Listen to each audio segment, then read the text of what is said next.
Speaker के खत के बाद कौमी असम्बली में पार्टी पोजीशन तब्दील। पीटीआई अराकीन सुन्नी इत्तेहाद का हिस्सा है। कौमी असम्बली सेक्रेटरीट ने नए पार्टी पोजीशन जारी कर दी, जिसके मुताबिक पीटीआई के 80 अराकीन को सुन्नी इत्तेहाद कौंसिल का रुकन जाहिर किया गया है। कौमी असम्बली सेक्रेटरीट की जानिब से जारी बयान में नून लीग पीपल्स पार्टी JUI से वापस ली जाने वाली नशिस्तों का पार्टी पोजीशन में जिक्र किया गया है। नई पार्टी पोजीशन 18 सितंबर को जारी की गई। एलामिया के मुताबिक हुकूमती बेंचेस पर कौमी असम्बली में मुस्लिम लीग नून 110 और पीपल्स पार्टी की 69 नशिस्तें हैं, जबकि MKM पाकिस्तान की 22, काफ लीग की 5, IPP के 4, मुस्लिम लीग ज़िया, बलोचिस्तान अवामी पार्टी और नेशनल पार्टी का एक रुकन है। सेक्रेटरीट के मुताबिक मुस्लिम लीग नून को 15, पीपल्स पार्टी को 5 और JUI को 5 मखसूस नशिस्तें दी गई थी। ताहम मखसूस नशिस्तें गिनती में शामिल नहीं है। कौमी असम्बली में अराकीन की तादाद 23 मखसूस नशिस्तों के बाद 313 है। खाली और मुताज़े 23 नशिस्तें PTI को देने के बाद तादाद 336 हो जाएगी।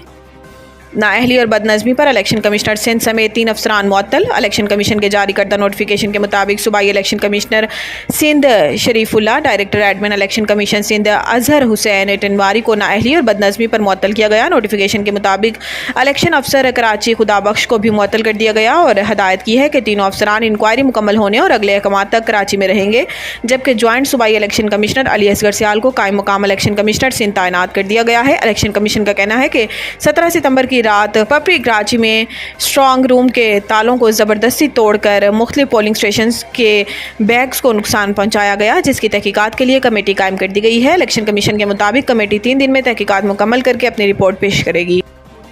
विफाकी काबीना ने सुप्रीम कोर्ट तरमीमी प्रैक्टिस एंड प्रोसीजर ऑर्डीनेंस मंजूर कर लिया। ज़राए के मुताबिक विफाकी काबीना ने मुसवदे के मंजूरी समरी सर्कुलेशन के जरिए दी। प्रैक्टिस एंड प्रोसीजर तरमीमी ऑर्डीनेंस 2024 पर सदर से जल्द मंजूरी का इम्कान है। तरमीमी ऑर्डीनेंस 2024 के नफाज से अदलिया में जो भी कार्रवाई होगी इसका मुसवदा तैयार होगा, जबकि अदलिया की कार्रवाई अवाम के लिए दस्तयाब होगी। Supreme court practice and procedure तरमीमी ऑर्डीनेंस 2024 का मकसद अदालती अमल में मजीद शफाफियत लाना और प्रैक्टिस एंड प्रोसीजर एक्ट 2023 के तहत एक कमेटी तश्कील दी गई थी। मुकदमात की मेरिट पर समाअत और निपटाने को यकीनी बनाने के लिए कमेटी के अंदर बेहतरी लाई जा रही है। नए तरमीमी ऑर्डिनेंस के तहत कमेटी के किसी रुकन की अदम दस्तयाबी पर चीफ जस्टिस किसी मुअज़्ज़िज़ जज को कमेटी का रुकन नामजद कर सकते हैं।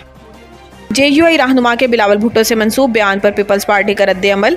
शाजिया मरी ने कहा कि हम ना सिर्फ मौलाना फजलुर रहमान बल्कि अपोजिशन में मौजूद दूसरी जमातों को भी डायलॉग में शामिल करना चाहते हैं और तमाम स्टेक होल्डर्स को ऑन बोर्ड लेने की तजवीज़ हुकूमत को भी दी है। इन्होंने कहा कि हम समझते हैं कि कोई मिसकम्युनिकेशन या मिसअंडरस्टैंडिंग हुई है। इस तरह का बयान देना नामुनासिब अमल है। ख्याल रहे कि कुछ रोज़ कबल सेनेटर कामरान मुर्तज़ा ने कहा था कि हमें जो पहला मुसवदा दिया गया वो वोटिंग से पहले आधी रात को दिया गया।